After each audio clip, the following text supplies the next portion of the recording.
എല്ലാവർക്കും നമസ്കാരം. ഇന്ന് നമ്മൾ ചപ്പാത്തി ചുട്ടെടുക്കുന്ന ഒരു വീഡിയോ ആണ്. അപ്പോൾ ചപ്പാത്തി പരത്തുന്നത് മുന്നേ ഒരു വീഡിയോ കാണിച്ചിട്ടുള്ളതാണ്. എന്നിരുന്നാലും ഇതിൽ തുടക്കം തൊട്ട് കാണിക്കുന്നുണ്ട്. അപ്പോൾ ഇതിൽ ഈ ചക്കി ഫ്രഷ് ആട്ടയാണ് ഞാൻ യൂസ് ചെയ്യണത്.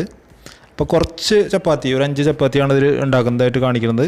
അപ്പോൾ നമുക്ക് ആവശ്യത്തിന് ഉപ്പ്, അത് കഴിഞ്ഞിട്ട് കുറച്ച് പഞ്ചസാര, പിന്നെ കുറച്ച് നെയ്യ്, ഇത്രയും സാധനം ഒഴിച്ച് സാധാരണ പച്ചവെള്ളത്തിൽ നന്നായിട്ട് മാവ് കുഴച്ചെടുക്കുക. നല്ല സോഫ്റ്റ് ആവണ വരെ മാവ് കുഴച്ചെടുക്കുക. തനി പച്ചവെള്ളമാണത്, വേറെ ഒന്നും തന്നെ ഇതിലില്ല. തണുത്ത വെള്ളമോ ചൂടുള്ള വെള്ളമോ അല്ല, സാധാരണ നമ്മൾ കുടിക്കാൻ ഉപയോഗിക്കുന്ന പച്ചവെള്ളം. നന്നായിട്ട് ഇതുപോലെ മിക്സ് ചെയ്ത് എടുക്കുക. കുറേശ്ശെ വെള്ളം ഒഴിച്ചിട്ട് നന്നായിട്ട് നല്ല സോഫ്റ്റ് ആവണ വരെ ഇത് കുഴച്ചെടുക്കുക. ചപ്പാത്തിയുടെ കാര്യത്തിൽ ഏറ്റവും ആദ്യം പറയാനുള്ളൊരു കാര്യം, നമ്മുടെ കുറേ പേരുടെ തെറ്റിദ്ധാരണയുണ്ട് ചപ്പാത്തി പ്രമേഹ രോഗികൾക്ക് മാത്രം കഴിക്കാനുള്ള ഒരു ഭക്ഷണമാണ്. അത് എൻ്റെ മുന്നത്തെ ചപ്പാത്തി വീഡിയോയിൽ വന്നിട്ടുള്ള കമൻറ്റുകളിൽ നിന്നാണ് ഞാൻ പറയുന്നത്. അപ്പോൾ അത് തികച്ചും തെറ്റായ ഒരു ധാരണയാണ്. ചപ്പാത്തിയിൽ പഞ്ചസാരയോ നെയ്യോ ചേർക്കുന്നത് കൊണ്ട് പ്രത്യേകിച്ച് രോഗങ്ങളൊന്നും കൂടാനോ അല്ലെങ്കിൽ പ്രത്യേകിച്ച് രോഗങ്ങളൊന്നും കുറയാനോ പോണില്ല എന്നുള്ളതാണ് സത്യം. കാരണം ഞാനൊരു 25 വർഷമായിട്ട് ഈ രീതിയിലുള്ള ചപ്പാത്തി തിന്നുന്ന ഒരു ആളായതുകൊണ്ടാണ് ഞാൻ എൻ്റെ അനുഭവത്തിൽ നിന്ന് പറയണത്. പിന്നെ മറ്റു പലർക്കും അങ്ങനെ സംഭവിച്ചിട്ടുണ്ടോ എന്ന് ചോദിച്ചു കഴിഞ്ഞാൽ നമുക്കറിയില്ല. ഓൾറെഡി നോർത്ത് ഇന്ത്യൻസ് ഏറ്റവും കൂടുതൽ ഈ ചപ്പാത്തിയിൽ നെയ്യും അതുപോലെ തന്നെ പഞ്ചസാരയൊക്കെ ചേർത്തിട്ട് തന്നെയാണ് കഴിക്കുന്നത്. അവർക്കൊന്നും അത്ര വലിയ കുഴപ്പങ്ങൾ നമ്മൾ കണ്ടിട്ടുമില്ല. അപ്പോൾ ഇതുപോലെ ആവശ്യത്തിന് നമ്മൾ വെള്ളം കുറേശ്ശെ ചേർത്ത് നന്നായിട്ട് നല്ല സോഫ്റ്റായിട്ട് ഇതുകൊണ്ട് കുഴച്ചെടുക്കുക.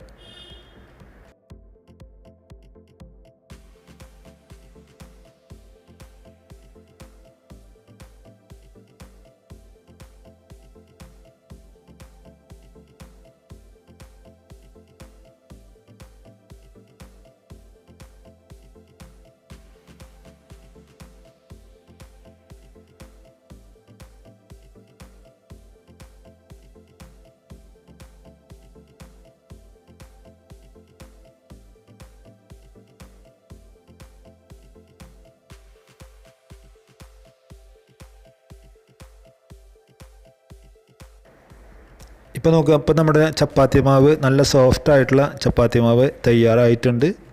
ഇനി നമുക്ക് ഇതിനെ പതുക്കെ പരത്തിയെടുക്കാം. ഇതിനെ കയ്യോടെ പരത്തിയെടുക്കുക തന്നെയാണ് ചെയ്യുന്നത്. ഇനി നിങ്ങൾക്ക് ആവശ്യമുണ്ടെങ്കിൽ ഒരു 10 മിനിറ്റ് നേരം ഇത് അടച്ച് വയ്ക്കാം. അപ്പോൾ ഈ ചപ്പാത്തിക്കോലാണ് നമ്മുടെ പ്രധാനപ്പെട്ട ടൂള്. അപ്പോൾ അത് നിങ്ങൾക്ക് ബിഗ് ബസാർ പോലെയുള്ള സൂപ്പർ മാർക്കറ്റുകളിൽ വാങ്ങിക്കാൻ കിട്ടും ഇങ്ങനത്തെ, അല്ലെങ്കിൽ ഓൺലൈനിലും വാങ്ങിക്കാൻ കിട്ടും. അതിൻ്റെ ലിങ്ക് ഞാൻ ഇതിൻ്റെ താഴെ ഇട്ടുണ്ട്. അപ്പോൾ അതിന് ശേഷം നോക്കുക, ഇതുപോലെ നമ്മൾ ഒരു 5 ചെറിയ ഉരുളകളാക്കിയിട്ട് ഇതിനെ മാറ്റിയെടുക്കുക. അപ്പോൾ ചപ്പാത്തി പരത്തുന്ന ഒരു വീഡിയോ ഞാൻ ഇട്ടിട്ടുള്ളതാണ്. അതിൽ വിശദമായിട്ട് പറഞ്ഞിട്ടുണ്ട് ചപ്പാത്തി നല്ല വട്ടത്തിൽ അങ്ങനെ പരത്തിയെടുക്കുക എന്നുള്ളത്. അപ്പോൾ കാണാത്ത ആൾക്കാരുണ്ടെങ്കിൽ ആ വീഡിയോ ഒന്ന് കണ്ടാൽ മതി. പിന്നെ ഈ വീഡിയോയിൽ ജസ്റ്റ് ഞാനൊന്ന് കാണിക്കുന്നുണ്ട് ആ ചപ്പാത്തി പരത്തുന്ന ഭാഗം. ഇതിൽ ഞാൻ 2 തരത്തിലാണ് ചപ്പാത്തി ചുട്ടെടുക്കുന്നത്. അത് നിങ്ങൾ ശ്രദ്ധിക്കുക, നിങ്ങൾക്ക് വളരെയധികം ഉപകാരപ്പെടുന്ന ഒരു സംഭവമാണത്. അപ്പോൾ ഇത് കണ്ടില്ലേ, ഇതുപോലെ വളരെ ഭംഗിയായിട്ട് നമുക്ക് ചെറുതായിട്ടുള്ള ചപ്പാത്തിയാണ് ഞാൻ ചെയ്യുന്നത്.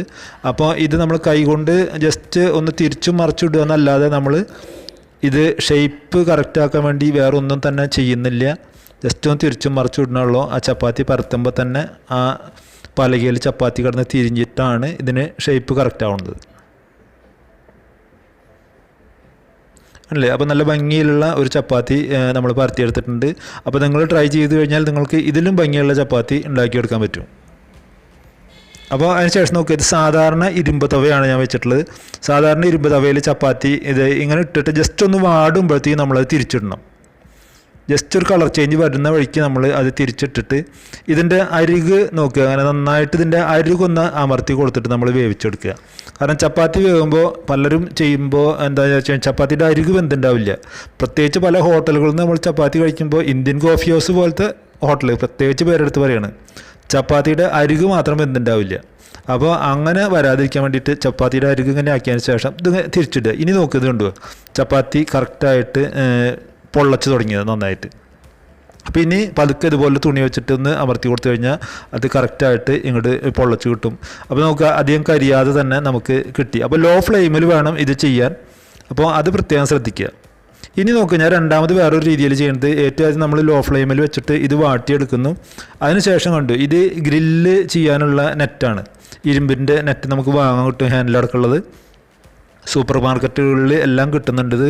അപ്പോൾ ഇത് അവിടെ നിന്ന് വാങ്ങിയാൽ മതി. അപ്പോൾ അതിനുശേഷം നമ്മൾ നേരത്തെ ചെയ്ത പോലെ തന്നെ ഏറ്റവും ആദ്യം ഒന്ന് വാട്ടി അത് തിരിച്ചിട്ട് അതിനുശേഷം രണ്ടാമത് ഈ അരിക് നല്ലോണം ഇതുപോലെ വേവിച്ചെടുക്കുക. വേവിച്ചെടുത്തതിന് ശേഷം ഇപ്പുറത്തെ ബർണറിൽ നമ്മൾ ഗ്യാസ് ഓൺ ചെയ്തിട്ട് ജസ്റ്റ് ഇത് അതിൻ്റെ മുകളിലേക്കൊന്ന് ഇട്ടെടുത്താൽ മതി. അപ്പോൾ നിങ്ങൾക്ക് കാണാം അത് പൊള്ളച്ച് വരുന്നത്. വളരെ ഈസി ആയിട്ട് ചെയ്യാവുന്ന ഒരു സംഭവമാണ്. അതിലും ഇത് കണ്ടു. ഇനി ഫ്ലെയിം ഒന്ന് കൂട്ടി കൊടുക്കുക. നമ്മൾ കണ്ടു ചപ്പാത്തി പൊള്ളച്ച് വരുന്നത് കണ്ടില്ലേ. അപ്പം നല്ല പപ്പടം പോലെ അങ്ങോട്ട് പൊള്ളച്ച് വരും ഇങ്ങനെ ആക്കി കഴിഞ്ഞാൽ. വേണ്ടില്ലേ, കറക്റ്റായിട്ട് പൊള്ളച്ചിട്ടുണ്ട്, അടിഭാഗം കരിഞ്ഞിട്ടൊന്നുമില്ല. അപ്പോൾ ഇതുപോലെ ഇത് ചെയ്തെടുക്കുക. ഇനി ഇതിന് ശേഷം ഒരു പണി കൂടി ചെയ്ത് കഴിഞ്ഞാൽ നിങ്ങൾക്ക് 2 ദിവസത്തോളം ചപ്പാത്തി ഒരു കേടുവരാണ്ട്. ഇതുകൊണ്ട് നെയ്യ്, പശു നെയ്യ് ഇതുപോലെ തേച്ച് കൊടുക്കുക എല്ലാ ചപ്പാത്തിയിലും. എന്നിട്ട് അടക്കി വെക്കുക, ഈ തുണിയിൽ പൊതിഞ്ഞ് വയ്ക്കുക. ഇത്രയാണ് ഈ ചപ്പാത്തി ഭംഗിയായിട്ടും വൃത്തിയായിട്ടും 2 ദിവസം കേടുകൂടാതിരിക്കാനുള്ള പണി. അപ്പോൾ ഇതെല്ലാവരും ഒന്ന് ട്രൈ ചെയ്ത് നോക്കുക. നിങ്ങൾക്ക് വീഡിയോ ഇഷ്ടപ്പെട്ടുണ്ടാവുമെന്നാണ് വിചാരിക്കുന്നത്. ഇഷ്ടപ്പെട്ടുണ്ടെങ്കിൽ ലൈക്ക് ചെയ്യാനും ഷെയർ ചെയ്യാനും നിങ്ങളുടെ അഭിപ്രായങ്ങൾ കമൻറ്റ് ചെയ്യാനും മറക്കരുത്. അടുത്തൊരു അടിപൊളി വീഡിയോയുമായിട്ട് നമുക്ക് വീണ്ടും കാണാം. Thank you for watching.